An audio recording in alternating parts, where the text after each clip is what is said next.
నమస్తే, welcome to SP news. అమానుషంగా అంగన్వాడీ ధర్నా శిబిరం మీద ఉదయం 4 గంటలకు పోలీసులు దాడి చేసి anganwadi workers and helpers union CIT రాష్ట్ర కార్యదర్శి సుబ్బరావమ్మను అరెస్ట్ చేయడం జరిగింది.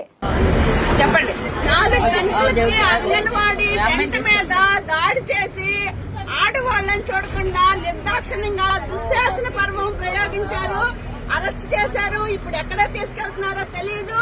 కనీసం టాయిలెట్ కి వెళ్తా ఉన్నా కూడా ఈ రోజు ఈ ప్రభుత్వానికి మానవత్వం లేకుండా మహిళలందరినీ కూడా దుర్మార్గంగా మొత్తం ఇప్పుడు విజయవాడ నుంచి గుంటూరు వచ్చింది, గుంటూరు నుంచి ఇప్పుడు ఎక్కడ తీసుకెళ్తున్నారో తెలియదు.